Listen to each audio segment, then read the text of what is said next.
राष्ट्रपति Xi Jinping इस साल कर सकते हैं भारत का दौरा। इस साल भारत करेगा ब्रिक्स समिट का आयोजन।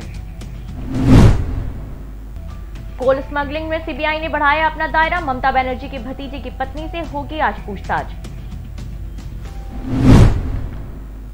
क्राइम ब्रांच ने किया 2 और आरोपियों को गिरफ्तार। 26 जनवरी को हुए हिंसा में दोनों की अहम भूमिका। बिहार बजट में बड़े पैमाने पर रोजगार उपलब्ध कराने का ऐलान। विकास के एजेंडा को विस्तार देने की कोशिश।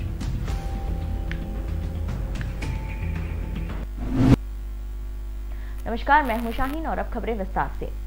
चीन के राष्ट्रपति शी जिनपिंग इस साल भारत का दौरा कर सकते हैं। दरअसल चीन और भारत के बीच पिछले 1 साल से लद्दाख पर जो तनाव की स्थिति बनी हुई थी, अब वो तनाव कुछ कम होने लगी है। दोनों देशों की सेनाएं सीमा से पीछे हटने लगी हैं और द्विपक्षीय संबंधों पर इसका असर भी दिख सकता है। आपको बता दें कि भारत को इस साल ब्रिक्स समिट का आयोजन करना है और अगर ये समिट वर्चुअल नहीं होती है तो फिर राष्ट्रपति शी जिनपिंग का भारत दौरा हो सकता है।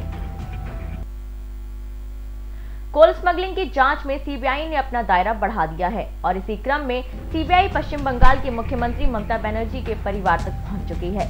ममता बनर्जी के भतीजे अभिषेक बनर्जी की पत्नी रुजिरा नरूला को आज सीबीआई के सामने पेश होना है। जानकारी के मुताबिक रुजिरा नरूला से एक गवाह के तौर पर पूछताछ की जानी है। वहीं इस मामले में सीबीआई ने सांसद और टीएमसी नेता अभिषेक बनर्जी की साली से भी पूछताछ की है।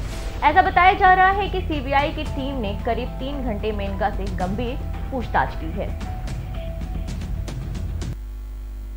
दिल्ली में 26 जनवरी को ट्रैक्टर रैली में हुए हिंसा के आरोपियों की गिरफ्तारी के लिए दिल्ली पुलिस की क्राइम ब्रांच लगातार छापेमारी कर रही है। इस दौरान कई आरोपी भी पकड़े गए हैं। इसी क्रम में जम्मू से दिल्ली पुलिस क्राइम ब्रांच ने 2 आरोपियों को गिरफ्तार कर लिया है। दिल्ली पुलिस क्राइम ब्रांच के मुताबिक जम्मू के रहने वाले मोहिंदर सिंह खालसा और मनदीप सिंह की 26 जनवरी को लाल किले में हुई हिंसा में अहम भूमिका रही थी। दोनों को अदालत में पेश कर दिल्ली पुलिस रिमांड पर लेगी। सोमवार को नीतीश सरकार ने 2,18,302 करोड़ 70 लाख रुपए का बजट पेश किया है और अपने विकास के एजेंडा को विस्तार देने की कवायद की है। इस बार के बजट में बड़े पैमाने पर रोजगार उपलब्ध कराने और प्रशिक्षण के कई ऐलान किए गए हैं, जिससे कि आगे के लिए कोई मुद्दा न बन जाए। गौरतलब है कि आरजेडी नेता तेजस्वी यादव ने राज्य सरकार के बजट को ढोल का पोल और जनता का मजाक उड़ाने वाला करार दिया है। उत्तर प्रदेश के लखीमपुर खीरी में एक महिला की संदिग्ध हालत में मौत हो गई। उसकी मौत की सूचना पाकर जब मायके वाले पहुंचे तो उसका शव जिला अस्पताल में था। मायके वालों ने ससुराल वालों पर दहेज और हत्या का आरोप लगाया है और पुलिस को तहरीर दी है। दरअसल शहर के मोहल्ला प्रकाश नगर में रहने वाली कमला देवी ने बताया है कि उन्होंने अपनी बेटी पारो और चुन्नी की शादी 30 जनवरी 2020 को द्वारिकापुरी निवासी विजय के साथ की थी। मायके वालों ने अपनी हैसियत के मुताबिक शादी में दान दहेज भी दिया था, लेकिन इससे ससुराल वाले खुश नहीं थे और वह आए दिन अतिरिक्त दहेज लाने के लिए चुन्नी से कहते रहते थे। जब उसकी मांग पूरी नहीं हुई तो वह उसके साथ मारपीट करते थे। परिजनों ने अपनी मांगों को लेकर धरना प्रदर्शन किया। पुलिस ने मामले की जांच शुरू कर दी है। अरे बेटे मार डाले। मेला मैदान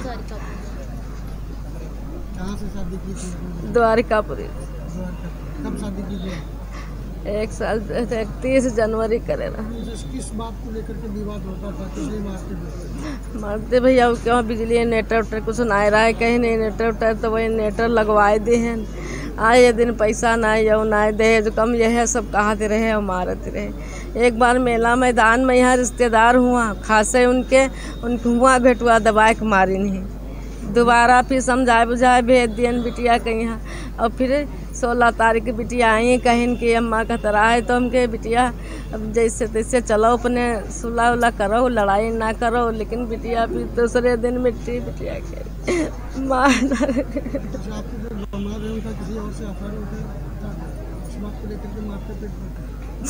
पैसा कौड़ी दे जो कमाए।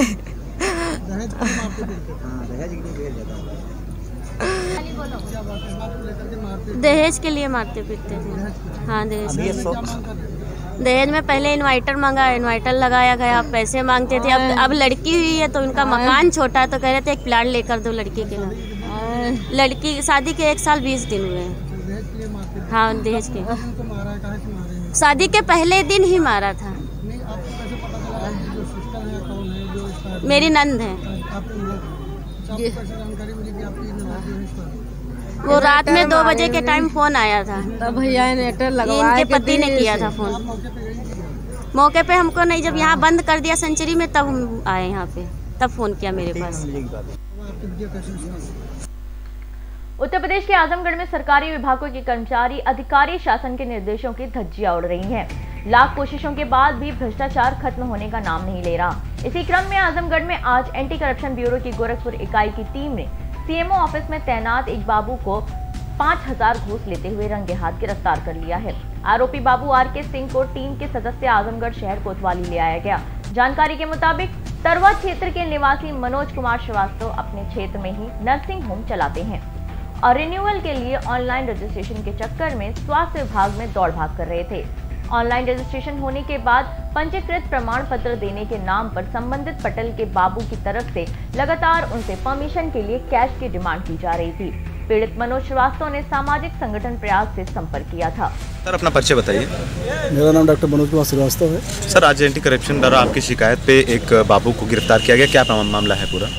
मामला ये है कि हमारा जो हॉस्पिटल है वो ऑनलाइन हुआ है, उसके लिए एक सर्टिफिकेट जो जारी किया गया है वो सीएमओ से अप्रूव होता है और इनके पास मैं बार बार जाता था और ये मुझसे पैसे का डिमांड करते थे। और आज मुझको पता मतलब काफ़ी मैं परेशान जब हुआ, इसके बाद फिर मैं ये प्रयास संस्था से संपर्क किया और संपर्क करने के बाद हमको वहाँ से करप्शन एंटी करप्शन का वो नंबर मिला और पता मिला। मैं जाकर के वहाँ शिकायत किया, जो आज टीम आकर के आज यहाँ रेड डाली है। अच्छा, किस तरीके से आपसे पैसे की डिमांड करते थे? वो क्या हवाला देते थे? वो कहते थे कि आपको सभी लोग देना है पैसा, इसलिए आपको देना जरूरी है, नहीं देंगे तो नहीं हो पाएगा। तो क्या इनका डिमांड ये भी था और ऊपर तक भी पैसा देते थे या सिर्फ अपने पास तक रखते थे? अब ये क्या करते हैं वो नहीं मैं पता, लेकिन बस इन्होंने कहा कि हमें ऊपर तक पैसा देना है, इसलिए आपको देना पड़ेगा। ठीक। आपके हॉस्पिटल का नाम क्या है? किशोरी देवी मेमोरियल हॉस्पिटल। कहाँ पे है? तरवा में। अच्छा, अभी आप रिन्यूअल हो पाया कि नहीं? हो गया। ठीक। हमारा ये नहीं करना है ना, रिन्यूअल तो लखनऊ से मेरा होता है ना। अच्छा। मुख्यमंत्री जी का जो आदेश से नया आया है वो लखनऊ से होता है।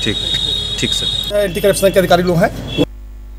उत्तर प्रदेश के चंदौली में इन दिनों महिलाओं के साथ दुष्कर्म के मामले लगातार सामने आ रहे हैं। कभी दुष्कर्म करने का प्रयास तो कभी दुष्कर्म की घटना को अंजाम देकर बदमाश फरार हो जाते हैं।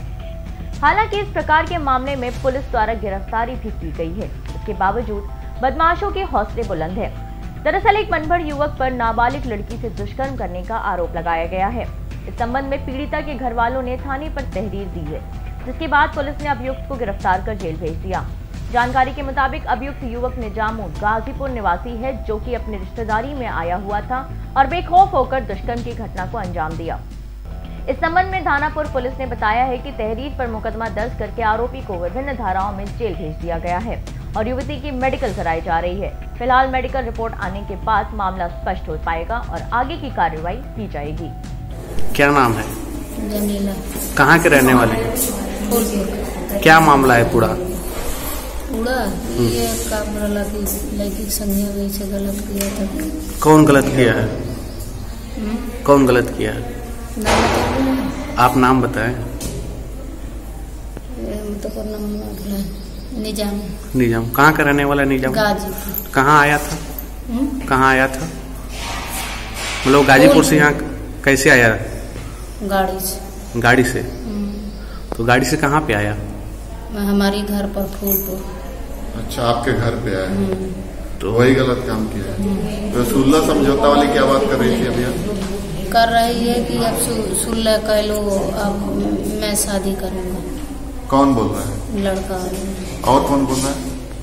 और कुल ओकर बाबू माई है कुल बोल रहा है। तो इसकी शिकायत आपने प्रशासन से किया थाना में? तो प्रशासन ने क्या आश्वासन दिया आपको? मतलब क्या? तो कुछ ना, हम काली से वही करा। अब तो काली के हम अथू कैले आई। अच्छा। लिखौले। क्या नाम है?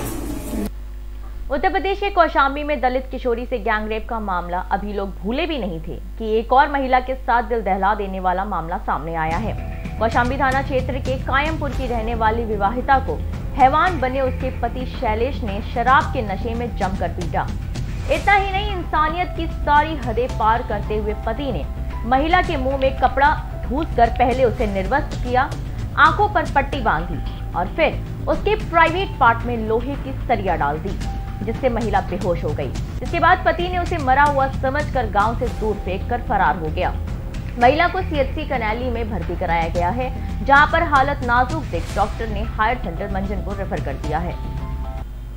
सोशल मीडिया पे एक न्यूज़ जो है प्रसारित हो रही है, उसका संज्ञान लिया गया है और इसके बारे में पता लगाया गया कि ये प्रकरण पूरा जो है जनपद का हमारे कौशाम्बी थाना कौशाम्बी का है और इस संदर्भ में कल ही एक प्रार्थना पत्र पीड़िता द्वारा दिया गया था, जिसमें मुकदमा पंजीकृत कर लिया गया है और उसके पति और जेठ और ससुर के खिलाफ विभिन्न धाराओं में, और पीड़िता का मेडिकल कराया जा रहा है। मेडिकल रिपोर्ट आने के बाद जैसा तथ्य प्राप्त होता है उसके आधार पर अन्य आवश्यक विधिक कार्रवाई बिहार में लाई जाएगी।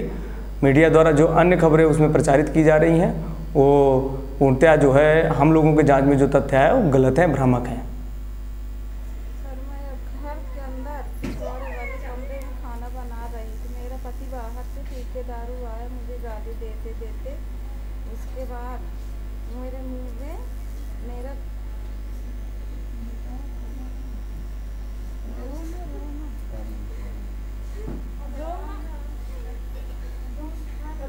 पहले ये सीना पकड़ के टान दिया, आगे जमीन में पटक दिया, फिर मेरा कपड़ा उतार दिया। कपड़ा उतारते समय मेरे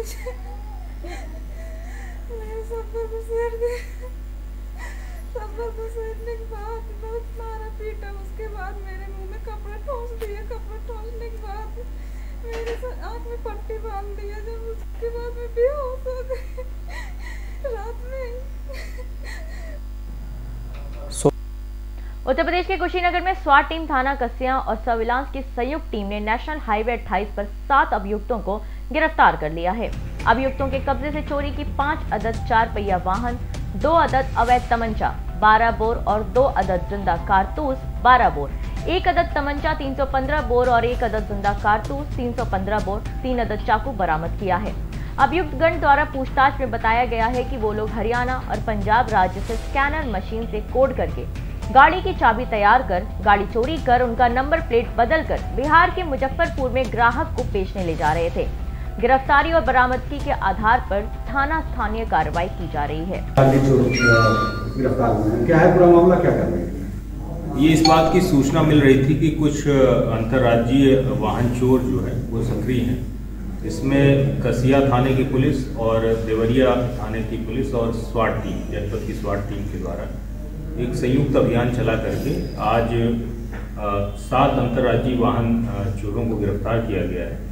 इनसे पूछताछ में ये पता चला है कि इनके द्वारा एनसीआर रीजन से वाहन चोरी किए जाते थे और उसको मुजफ्फरपुर बिहार में ले जाकर के उसको बेच दिया जाता था। सभी पकड़े गए अभियुक्त हरियाणा और दिल्ली के रहने वाले हैं और इनके द्वारा उसी क्षेत्र के आसपास कुछ खास गाड़ियों की चोरी की जाती थी और उसको फिर ये मुजफ्फरपुर बिहार में ले जाकर के बेच दिया करते थे। इसमें सभी को गिरफ्तार कर लिया गया है और साथ ही साथ इस बात की भी विवेचना चल रही है कि इसमें और कितने लोग शामिल हैं और शीघ्र ही उनके खिलाफ में कठोर कार्रवाई की जाएगी। चोरी करने का तरीका क्या था इनका, किस तरह से ये घटना को अंजाम देते थे? ये अभी गिरफ्तार किया गया है, अभी पूछताछ चल रही है इनसे और संभवतः ये जो व्यावसायिक प्रतिष्ठान है, मॉल हैं या बैंक हैं, इनके पास से ये वाहनों को चुराते थे और उसके बाद फिर उसमें फर्जी नंबर प्लेट लगा करके उसको दूसरे राज्यों में भेज दिया। सर, एक महिला की भी बात आ रही है, क्या चोरी में उसकी संलिप्तता किस हिसाब से? हाँ, जो बड़ी संख्या में जो वाहन थे ये सब 7 अभियुक्त हैं और इनके द्वारा 5 वाहनों को ड्राइव करके ले जाया जा रहा है। ये कुशल ड्राइवर हैं और इनके द्वारा 1 या 2 व्यक्ति बैठ करके और उस वाहन को संबंधित जगह पे पहुंचाता है। चूँकि दूरी बहुत ज़्यादा है, दिल्ली से मुजफ्फरपुर की दूरी काफ़ी ज़्यादा है, इसमें जो ड्राइवर हैं वो आपस में शिफ्ट भी अपनी बदलते रहते थे। इसमें महिला भी अच्छी चालक है वाहन। ये बड़ी सफलता है। क्या कुशीनगर पुलिस को इस मामले में कुछ इनाम दिया है? इसमें मेरे द्वारा 50,000 रुपये, एडीजी महोदय के द्वारा 1 लाख रुपए की इनाम की घोषणा की गई।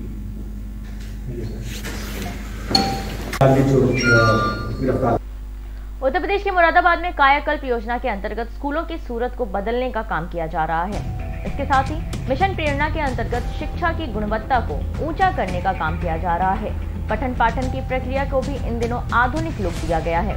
विकास भवन स्थित कार्यालय पर मौजूद रहे मुख्य विकास अधिकारी आनंद वर्धन ने जनपद के 100 से अधिक स्कूलों को कायाकल्प योजना के अंतर्गत खूबसूरत बनाया गया। इन स्कूलों में किए जा रहे कार्य की गुणवत्ता को भी परखा जा रहा है। कौन सा विद्यालय सर आपका ये जी? क्या कौन सा विद्यालय है? ये प्राथमिक विद्यालय पागल सेकंड के नाम से। पहले से और अब में क्या बदलाव देखने को मिल रहा है? पहले से अब में बहुत बदलाव है, एकदम से बदलाव। क्या काम चल रहा है स्कूल में आपके? जैसे कायाकल्प का काम चल रहा है और ये मार्च में सब पूरा हो जाएगा। ऐसा पहले जो स्कूल में बच्चे पढ़ने के लिए आते थे और अब जो स्कूल में जो खुलेंगे कोरोना पीरियड के बाद स्कूल, तो किस तरीके के स्कूल बदल रहे हैं? एकदम से बिल्कुल नया अंदाज में कैमेज बच्चों को कैमेरा लगेगा कि हम किसी नए स्कूल में, ऐसा लगेगा कि हम किसी नए स्कूल में जा रहे हैं या इंग्लिश मीडियम स्कूल में जा रहे हैं। पागबड़ा की जनता है, उससे क्या अपील करना चाहोगे स्कूल को लेकर के? इसको पागबड़ा की जनता से हम यही अपील करना चाहेंगे, ज़्यादा से ज़्यादा सरकारी स्कूलों में कैमेज अपने बच्चों को भेजें। यहाँ समय से टीचर आते हैं, अनुभवी टीचर हैं सब, और बच्चों को हर तरीके की इसके में सुविधाएं मिल रही हैं, जैसे ड्रेस है, मिड डे मील है, जूते मोजे सूटर आदि सभी तरह की सुविधाएं दी हमें मिल रही है। ठीक है जी सर, क्या नाम है आपका, किस पद पे हैं आप यहाँ पर? मेरा नाम रिंकू है, मेरी माताजी चेयरमैन है, मैं उनका बेटा भी हूँ, प्रतिनिधित्व भी करता हूँ। अच्छा रिंकू जी, आपकी जो नगर पंचायत है इसमें कायाकल्प योजना के तहत स्कूलों में काम चल रहा है, इसको लेकर क्या कहेंगे? हमारे यहाँ पागबड़ा नगर पंचायत में कायाकल्प योजना के तहत काम चल रहा है सरकारी स्कूलों में। क्योंकि हमारी मुख्यमंत्री जी की प्राथमिकता है कि जो हमारे जो सरकारी स्कूल हैं जो बहुत दिनों से जर्जर पड़े थे कि कोरोना काल के बाद अब मार्च में स्कूल खुलने जा रहे हैं, तो वो उनकी इस तरह की जो मतलब जो तैयारी की जा रही है, इस तरह का काम चलाया जा रहा है कि जो आने वाले प्राइवेट स्कूल भी जो हैं वो फेल करेंगे। वो इतना अच्छा काम उसमें चल रहा है, इतना एक बार देखेंगे तो महसूस होगा कि प्राइवेट स्कूल भी सरकारी स्कूल भी ऐसे भी हो सकते हैं। क्या अपील रहेगी बच्चों से जो पढ़ रहे हैं इसको प्राइवेट कॉन्वेंटों में, एक बार आगे स्कूल को देखें, किस तरीके से क्या अपील करेंगे बच्चों को? मेरी बच्चों से ये अपील रहेगी कि गवर्नमेंट के चलाई उस योजना के अंतर्गत आज स्कूलों की जो स्थिति है इतनी बड़ी हो गई है, जो प्राइवेट स्कूलों में लोग अधिक से अधिक फीस सुनते हैं, उसके बाद भी शिक्षा और साक्षरता में अंतर रहता है। लेकिन आज सरकारी स्कूलों को जो देखेंगे तो प्राइवेट स्कूलों से अच्छी स्थिति है और शिक्षा भी जो शिक्षक भी हैं बहुत अच्छे से पढ़ाई रहेगी। तो उन लोगों से अपील यही रहेगी वो यहीं हमारे स्कूलों में आकर पढ़ाई करें और अच्छी शिक्षा ग्रहण करें। कौन सा विद्यालय सर आपका ये? मध्य प्रदेश के सागर में इंदौर में होने वाली राज्य स्तरीय कुश्ती प्रतियोगिता के लिए जिले की टीम के चयन की प्रक्रिया के तहत फ्री स्टाइल ग्रीको रोमन प्रतियोगिता का आयोजन किया गया, जिसमें अलग अलग वेट वर्ग के प्रतिभागियों ने दाव पेच का जौहर दिखा, अपना दावा पेश कर टीम में अपना स्थान सुरक्षित रखने का प्रयास किया। जिला कुश्ती संघ के बैनर तले चयन के लिए आयोजित कुश्ती प्रतियोगिता का आयोजन शिवाजी अखाड़ा चक्रा घाट में संपन्न हुआ, जहां आयोजित प्रतियोगिता में कुश्ती खेल के प्रति दिलचस्पी रखने वाले प्रतिभागियों ने भी हिस्सा लिया।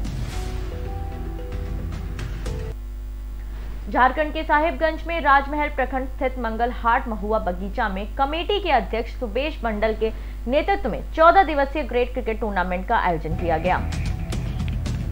इस टूर्नामेंट में झारखंड, बिहार के अतिरिक्त पश्चिम बंगाल के खिलाड़ियों ने भी बढ़ चढ़कर हिस्सा लिया। वहीं विजेता टीम पाकुड़ को बीजेपी के वरिष्ठ नेता राजेश मंडल ने पुरस्कार देकर सम्मानित किया, साथ ही उनके अच्छे स्वस्थ और उज्जवल भविष्य की कामनाएं की। उस दौरान स्थान मुखिया छाया सोरेन के साथ साथ कमेटी के कई गणमान्य सदस्य भी उपस्थित रहे। बिहार के समस्तीपुर में डीजल, पेट्रोल, रसोई गैस की आकाश छूती महंगाई के खिलाफ अस्पताल चौक पर माले के कार्यकर्ताओं ने प्रधानमंत्री का पुतला फूंका। इससे पहले कार्यकर्ताओं ने अपने अपने हाथों में नारे लिखे तख्तियां, झंडे, बैनर लेकर गांधी चौक से जुलूस निकाला। नारे लगाकर जुलूस निकालते हुए बाजार क्षेत्र का भ्रमण करते हुए पुनः अस्पताल चौक पहुंचकर जुलूस सभा में बदल गया। भाकपा माले प्रखंड सचिव सुरेंद्र प्रसाद सिंह ने सभा की अध्यक्षता की। मैडम, अभी डीजल पेट्रोल का जो दाम बढ़ा है और प्लस उज्ज्वला योजना में जो गरीब लोगों को सिलेंडर दिया गया था, सिलेंडर पे भी 50 रुपए का रेट बढ़ाया गया। इससे क्या गरीबों पे कहाँ तक क्या असर पड़ेगा? लगातार देख रहे हैं कि किस प्रकार से जो पेट्रोलियम चीजें हैं उनके रेट में बढ़ोतरी हो रही है। पेट्रोलियम में बढ़ोतरी से हमारे तमाम चीज़ों पर इसका असर पड़ रहा है। हमने देखा है कि जिस प्रकार से जो गैस पर खाना बना रही थी महिलाएं, आज वो गैस बचा के उस पर खाना बनाने का काम कर रही है। तो ये रसोई में भी इसका असर देखने को मिल रहा है।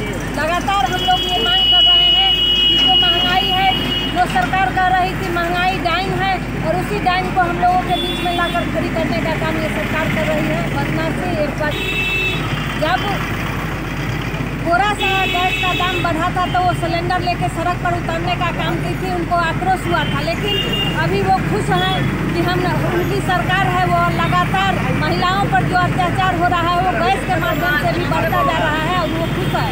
आज उन्हें अपनी महंगाई नहीं दिख रही है कि किस प्रकार से जो पब्लिक है वो परेशान है कि महंगाई उनके रसोई पर भी असर डाल रही है।